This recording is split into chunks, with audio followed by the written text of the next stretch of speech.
Assalamualaikum warahmatullahi wabarakatuh. Halo semuanya, perkenalkan nama saya Awan Miftahujana dengan NRP 244010140, kelas MJC, mata kuliah Perilaku Organisasi dan Kepemimpinan, dosen pengampunya Bayu Indah Setia SEMSI.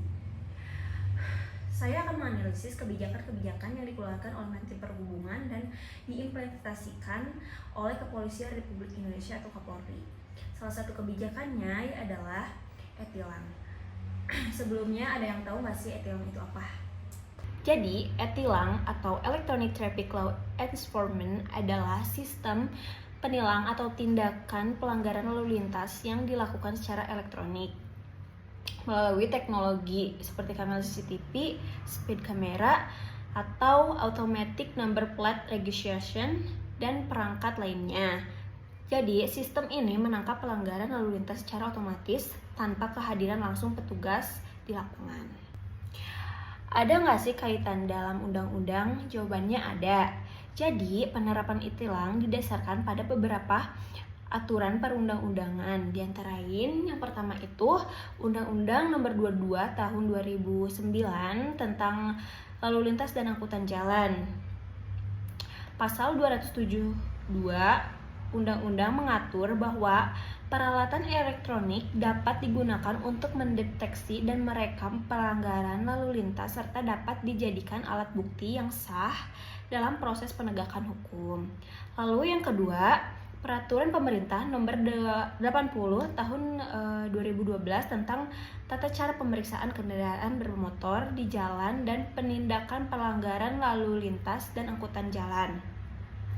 Peraturan ini memberikan pedoman teknis mengenai tata cara pemeriksaan kendaraan dan penindakan pelanggaran lalu lintas, termasuk penggunaan peralatan elektronik dalam proses tersebut. Yang ketiga, Peraturan Mahkamah Agung Perma Nomor 12 Tahun 2019 tentang cara penyelesaian perkara pelanggaran lalu lintas. Perma ini mengatur tata cara penyelesaian perkara pelanggaran lalu lintas, termasuk yang ditindak melalui sistem elektronik untuk memastikan proses hukum yang efisien dan transparan. Nah, kira-kira kebijakan ini ada nggak sih kaitannya sama perilaku kita sebagai individu, masyarakat, atau kepemimpinan? Dan jawabannya ada. Jadi, sebagai individu, kaitannya adalah dengan adanya e-tilang, tingkat kesadaran individu pun semakin tinggi. Karena hal ini mendorong perilaku kepatuhan yang konsisten dan peluang pelanggaran tertangkap menjadi lebih tinggi dan tidak tergantung pada petugas. Selanjutnya, kaitannya kita sebagai masyarakat. Kaitannya adalah e-tilang mendorong masyarakat lebih taat aturan lalu lintas karena setiap pelanggaran bisa langsung terdeteksi dan tidak bisa dinegosiasikan. Dari hal ini meningkatkan kesadaran pola pikir pada masyarakat dengan menanamkan nilai-nilai disiplin, tanggung jawab, dan kepatuhan melalui pembiasaan berperilaku tertib di jalanan. Dan yang terakhir adalah kaitan perilaku pada kepemimpinan atau pemerintah. Dengan adanya kebijakan ini mencerminkan gaya kepemimpinan modern dan adaptif, yaitu pemimpin yang mampu merespon masalah lalu lintas dengan solusi digital dan teknologi.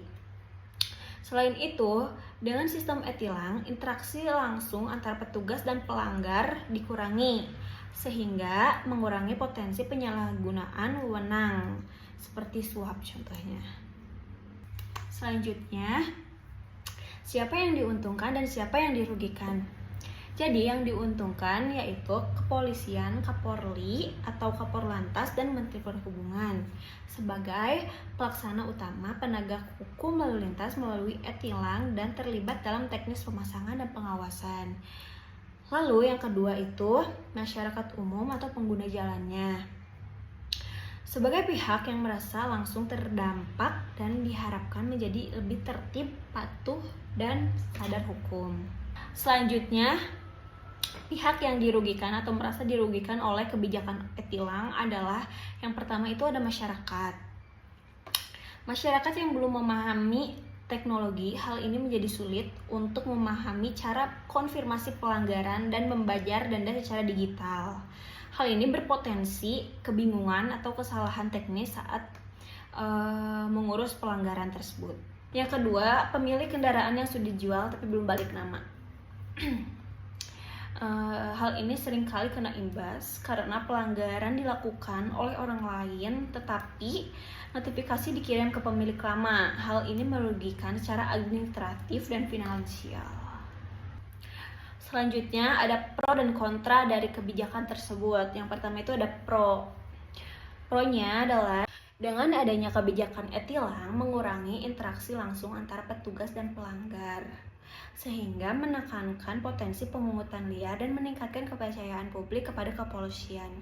Lalu, data pelanggaran dicatat secara elektronik, memungkinkan proses penilangan yang lebih cepat dan terintegrasi dengan instansi terkait seperti pengadilan dan perbankan. Dengan adanya kamera pengawas, pengendara merasa diawasi, yang mendorong kepatuhan terhadap aturan lalu lintas.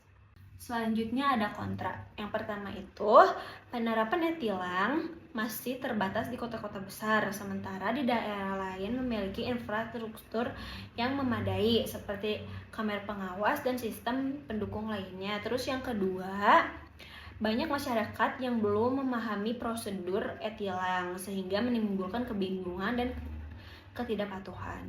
Dan yang ketiga, tidak semua masyarakat memiliki akses atau kemampuan menggunakan teknologi yang diperlukan untuk menghadapi e-tilang, seperti mengonfirmasi pelanggaran atau pembayaran denda secara online, karena banyak masyarakat yang belum memahami prosedur e-tilang, sehingga menimbulkan kebingungan dan ketidakpatuhan. Dan yang terakhir yaitu kesimpulan. Kesimpulannya adalah, jadi e-tilang merupakan kebijakan sistem strategis yang membawa perubahan positif dalam sistem penegak hukum lalu lintas di Indonesia. Kebijakan ini tidak hanya berdampak pada perilaku individu, tetapi juga merefleksiasikan perubahan perilaku pemerintah menuju sistem yang lebih bersih, efisien, dan adil.